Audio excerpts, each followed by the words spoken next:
climate change and the challenges that transcend geographical boundaries in the Middle East and Africa. The panel will be moderated by Abdurrahman Al-Janebi, researcher at Trends. I now invite Abdurrahman and the panelists to the stage. Ladies and gentlemen, esteemed guests, distinguished speakers, welcome to the much anticipated event, the Trans book launch and discussion on climate change and the transboundary challenges in the Middle East and Africa, a new convergence in discourse and policies. Today, we are privileged to have an insightful perspective from our distinguished speakers, Mr. Farid, Mr. Mohammed Farid Aziz, Senior Fellow at Trans Research and Advisory, Mr. Francis Thomas Obi, an accomplished economist with a wealth of experience spanning continents, Mr. Sultan Majid Al Ali, Director of Global Parameter and at Trans Research and Advisory. Their expert promises to eliminate and complex intersections of climate change, transparency, and challenges and policies in the MENA region. I would like to give the floor to Dr. Mohammed Farid Aziz to start with, to enlighten us about his part in the book. Dr. I have to speak in this one? Yes. Yeah, thank you, Abdurrahman. I'm glad to be here with you. And so my speech is really a little summary of Dr. بس المايك شوي. of a survey we have carried on in Trends. And I would like to give you just a little background about this. In fact, since the decision to organize the COP28 in the UAE, we in Trans, have been working. Sorry. أعلى شوي. أعلى شوي. Yeah. Have been to this task of being to have some contribution in this COP, and one of it was, as far as I'm concerned, because I am in charge of the public opinion advisory in public opinion department. So we have carried on 3 surveys, in fact, because I think one main problem with all this climate change phenomena, really, it has to concern people at the first place. As far if people are not included within the general framework of combating climate change, I think it's hard to attain any goal. So from this assumption, we wanted to assess the Arab general public. What does he make of all this story? So it was this was a survey carried on 5 Arab countries, each one representing a sub-region of the Arab world: the Maghreb, Sham, the Nile, and here in the Arab Gulf. It was carried on a relatively big sample. Around 2,500 of people were sampled. It's the YouGov company, one of the biggest company in data collection, that collected the data for us. And the objective, so we assigned a few objectives to this survey. One of them was really to assess awareness. How aware are the Arab public of the issue of climate change? The second one was also to do with what are their attitudes and feeling about this issue. The third was to assess a little bit the lifestyle, because without changing lifestyle of the general public, it's hard to attain the goals of combating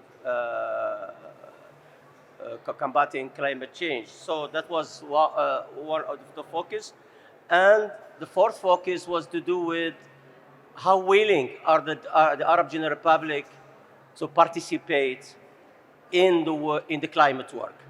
So I would like to give you a little hint about and another one was to assess the Arab people opinion about COP itself, 20 COP itself, whether it will attain its goals, whether a few results concerning COP 28 in here. So one of the first results was that a high percentage of the Arab public are concerned about climate change. Really, it 3/3 or of the sample of the surveyed people are concerned about. And what we have noticed, there is a rise in awareness because few other public opinion were carried on before, and the percentage of one of them was the organized here in Dubai with about Arab youth and climate change, and it was around 62% of people were concerned with the issue. 2 years later, we organized this one. It is 77%. But comparing to the opinion of the Western countries, European countries, there are around 15%. They're still below the international awareness, the awareness in general. Also, big majority seem to understand what are the consequences of the climate change. But most of the public, really, in the Arab world, are concerned much with drought. They mentioned drought as one of the first consequences, shortage of drought, the rise of temperature, because we know in the Gulf, in the Arab Gulf, the rise is twice the international standard. But 4 degrees, it is predicted to be 4. So people are concerned with these two things. Things to do with water and with the rising of some of our sample, for example, from Egypt and Sudan, were concerned with the rise of the sea level, for example, especially in Egypt, and we know why. Also, they seem knowledgeable about 80% of them think that climate change is humanly made. We asked the question, do they think it's a natural process or it is a human ignited process? And that doesn't differ. This percentage is not much different from the European one. Also, around 40% of people, most of them say that governments are deficient in dealing. 75% of the people surveyed think that the Arab governments in our region are deficient into combating this climate change. Especially, there are differences among countries. People in the Gulf are more supportive of the government effort, but less in the other countries. Also, around 4 in 10 people do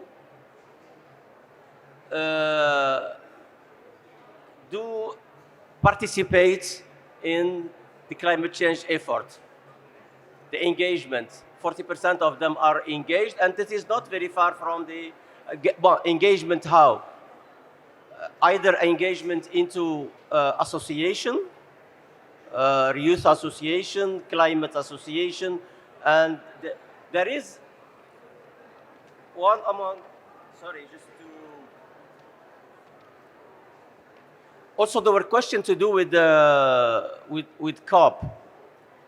And one question was asked is to whether they think that in this COP, the loss and damage decision will be taken. I think about 70% thought that the COP28 would achieve this, and I think it has been achieved. And well, this is in general some of the results. And I would invite you for the full result to read the chapter in the book, which gives more details about the result. We came up to some recommendation, and one of the main recommendation really, this is somehow there is a gap knowledge, and the recommendation was educating young people, more effort in education, more effort into training and qualification, because a lot of people who thought they are willing to engage, they lack the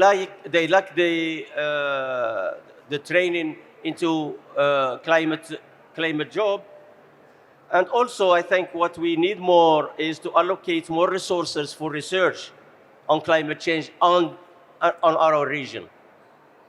There are very few institutions that are concerned with the research, either social aspects of the research or scientific research in the region. And I thank you very much, and I'm sorry that to be a little bit long. So thanks a lot. Thank you. Thank you, Dr. Mohammed Farid.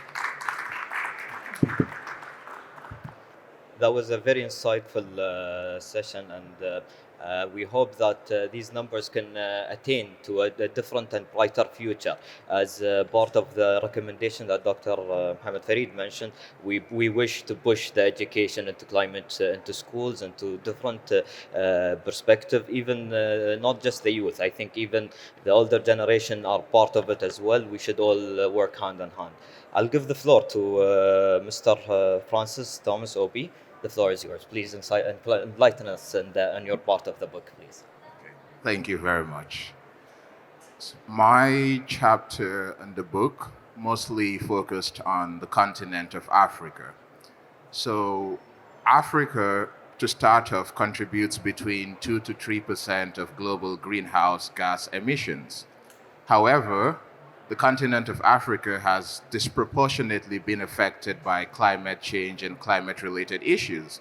And I would give examples. So starting from West Africa, for example, from the coastal area of Senegal, Dakar, all the way down to Cote d'Ivoire, there has been a lot of coastal erosion as a result of climate change. A couple of years ago in Mozambique, there was a very damaging cyclone which affected lots of lives, lots of communities as a result of climate change. In the Horn of Africa region, you've witnessed in recent years there have been both droughts as well as floods in the Horn of Africa. And in Ethiopia, for example, Ethiopia has suffered from both. In recent years, Ethiopia has suffered from droughts, very severe droughts, and also from floods. These are all as a result of climate change.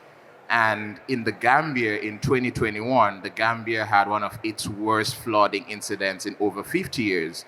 And these are all as a result of climate change. You look at the Sahel region, for example, the weather conditions, the climate conditions have worsened so much that there have been clashes.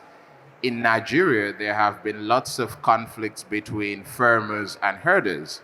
And what you're seeing is that as a result of the herders needing to feed their animals, they're moving into farmlands in the south. So most of them move from northern Nigeria down to southern Nigeria.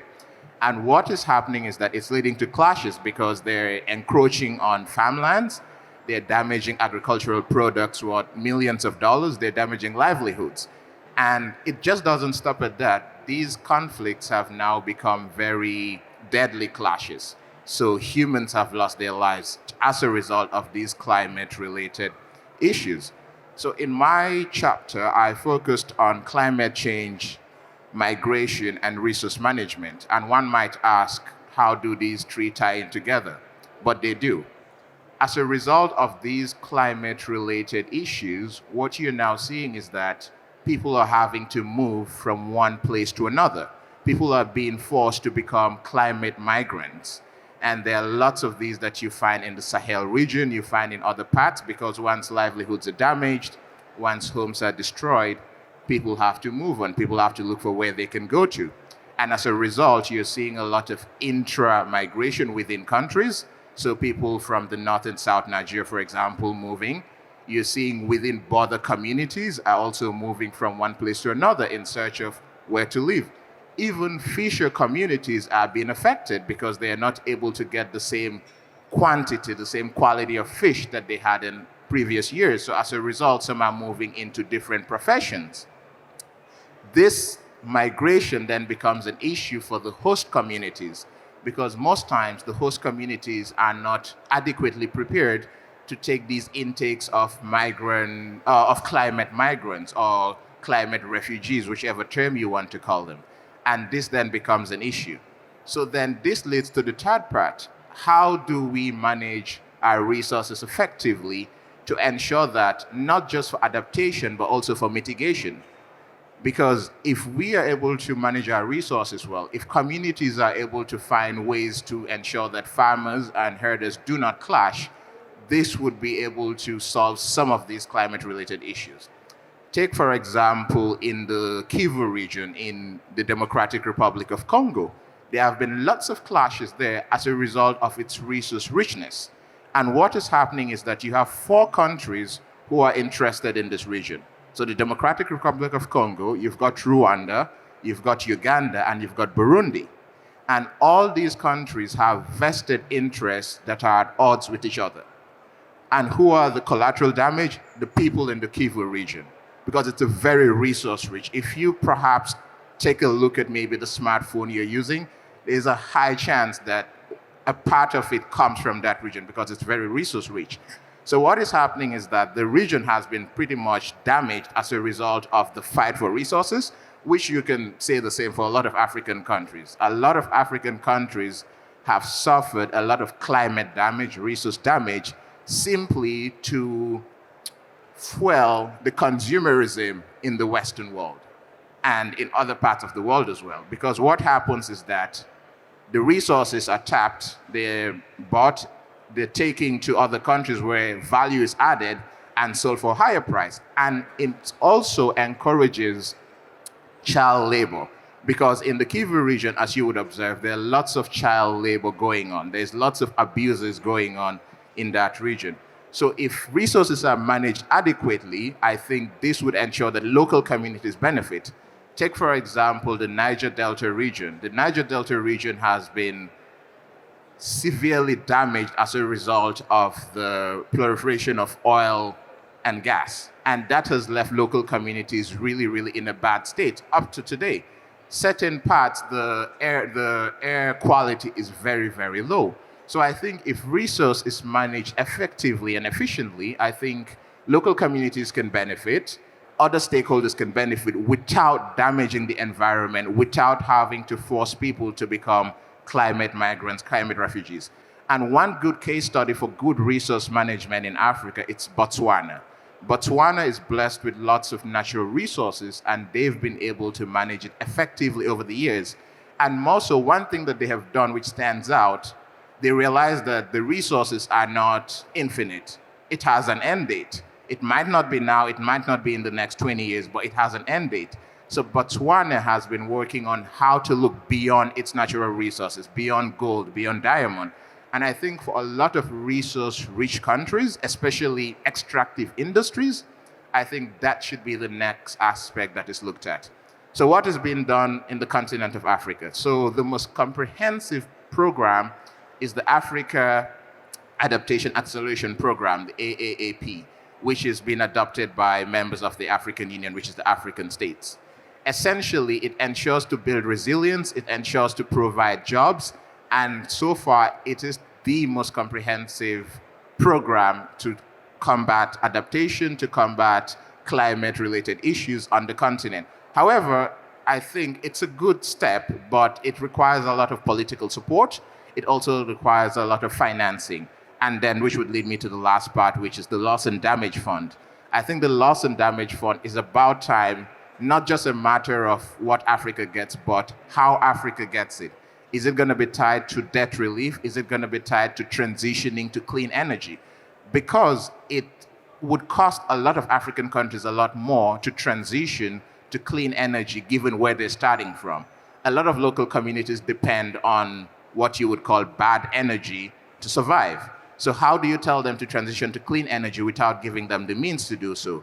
And I think a proposition that we should all consider is called the Green Bank, which has been proposed by an economist, Hafiz Ghanem. And what he is proposing is to have a green bank that essentially works for climate-related issues for the developing countries who have been suffering a lot more from climate-related issues. Thank you. Thank you, Mr. Francis. Mr. Francis, that was very insightful, and I think you touched on many things that we care about and we focus on, and that's why we're all here in COP28. The loss and damage is one step, as well so many initiatives that you just mentioned, and hopefully all of them combined together could greener, brighter future for Earth and Mother Nature. Moving next to Mr. Sultan Al-Ali, please, the floor is yours. Assalamu alaikum. Thank you, Brother Abdurrahman. I'd like to say in the beginning, it's really an honor to be among pioneer researchers and officials here in COP28 to discuss such a critical topic. The book chapter that I've been writing is that how the geopolitical situation has been changing due to the water scarcity and this material. Now, when we go back into history, we see that the conflict between the nations and the ancient civilization has been there because of the water.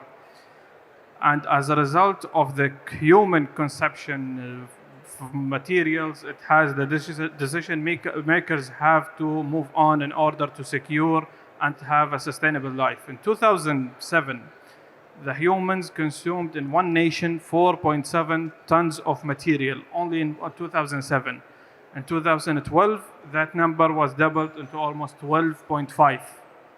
Now, when we see the overall amount of water on the earth, we see it's 70% of it's the oceans. 3% only the one that we could consider it a drinkable, and big portion of that 3% is quite frozen. So there is a huge challenge for us as a human to find water, and especially with the increased population and the urbanization. I want you to take an example as the United Arab Emirates. The United Arab Emirates have the scarcity of water since history existed. It has this widely known that there is no water here. It is almost considered like only 1% it's underground. And that's even considered a challenge. Why? Because even if there is water under the ground has a layer of rocks. If you extract it directly, it sometimes, in specific occasion, it's either to cause an earthquake or it causes a collapse. So it's not only that there is a water, but even that managing, and it's quite expensive. Therefore, managing the water and this stuff, it's quite a challenge today.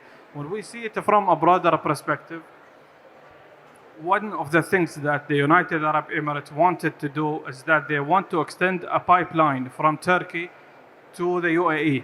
And that pipeline was almost 3,300 kilos. That idea was built in the 90s, and the main aim that the oil goes to Turkey, and when it came back, it came with the fresh water. But unfortunately, that idea hasn't seen the plan because for several challenges. Therefore, what is the optimal solution in order to provide water? It is one answer, to be honest with you. We cannot treat the oil and the natural sources in terms of politics as oil and gas. It's a different issue. Now, when we treat with the other countries, water is essential. I can't just cut off the water pipelines and this stuff like the gas. I can survive without a gas and oil, but when it comes to water, it's quite crucial to have it. Therefore, we might want to have a new discipline, a new way of thinking from nation to nation and state to state. We've already started to see it in some of the African countries that we have been discussing this with Mr. Francis, that it's already been happening, that radical group are utilizing the scarcity of water and food for their own agenda. And it's been increasing meanwhile. Therefore, Alhamdulillah, the recent news from His Excellency Sultan Al Jaber and Her Excellency Maryam Al Mhairi, the Ministry of MOCA, or the Ministry of Climate Change, we have seen that there are several good news. We have seen that the oil companies will participate in combating climate change. We've seen that they managed to bring China and the United States of America in one board. And this is, mashallah, it's an Emirati footprint that they managed to get all people in a board. Therefore, it is not only these challenges, I cannot link it only with one state. It has become an international stuff. Ever since COVID, our problems has become the same. And this is something that a decision makers and every single person in the world has to know it. One of the this is actually while I was driving to COP here, one of the societal fabric even have to understand and participate in that, because if I don't miss my guess, 1 kilo of bread requires almost 3 or 4 liters of water. Now, when we multiply that to a family, and multiply that family to a population like the United Arab Emirates, that's a big portion of water. Therefore, I think I'm quoting from Maryam Al Mhairi herself. She said that once. It's not only the nation is the challenge, but it's also the people. It comes even to diet. We were talking about a steak, and this is kind of challenging, that we need to change our diet within time, because the steak consumes plenty of gas and it consumed, the rest of the story. Therefore, the climate change is not only from a macro level, from state to state, but it's also come as an individual thing. Therefore, I just wanted to highlight that these details and everything in the book chapter that inshallah will be published soon within our platform and trends. This is what I have to say. Thank you very much. Thank you.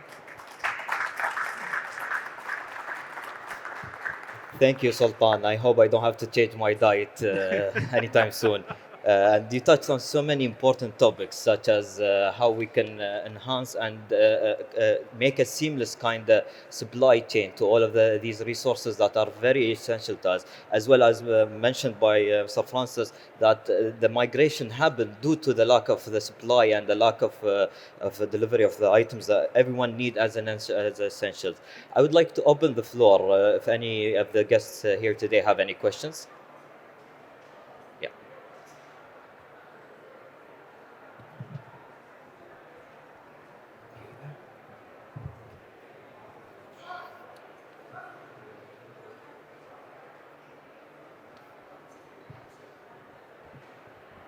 Assalamu alaikum. Thank you so much all for your contributions. They were really, really interesting. Mr. Sultan, I actually have a question for you. Just going back to your point about sustainability and food consumption. As Muslims, we're meant to be stewards of the earth and custodians of the earth. I've just come from Umrah and from Saudi. And as you are aware, there's a lot of food wastage during Ramadan and when you're dealing with things like Hajj. And when we're talking about people of faith, and when it comes to consumption, when it comes to sustainability, how do you foresee this going, like in terms of the UAE and joining forces with other nations when it comes to the responsibility of faith and the responsibility of stewardship, but also diet and consumption, and when it comes to things like Ramadan and Hajj and stuff like that, when we know we're supposed to be more, green, but yet we are the most wasteful during that time. I should introduce myself. My name is Saba. I work for the BBC World Service. So just always interested to hear what people's thoughts are. Thank you. Thank you for raising this question. It is actually, I'm by the way a steak lover, so it's kind of challenging even for me. Now, speaking about faith, let us go back 1,400 years ago. Prophet Muhammad, praise be upon him, has said this once. Do not overuse water, even if you are running, even if you are in the front of your door, a running river. It is an indication. It is not like, this is like a very critical indication that even if you have enough sources, you cannot use it that much and that excessive. And the same thing applies with the food. I don't know how to. I hope that there is a translator will be able to give that idea. But Prophet Muhammad has said that once. ما ملأ ابن آدم وعاء قط شرا من بطنه. Stephen. Which means the overall idea. It means that humans or the individual does not have to eat the full portion. He has to like the minimal portion. This is when it comes to the faith. Now, when it comes to the UAE, it is actually we are Arab society. I got to admit it, and we love guests. And the moment we bring them in our house, as a way of expressing our love, we bring the most adequate food.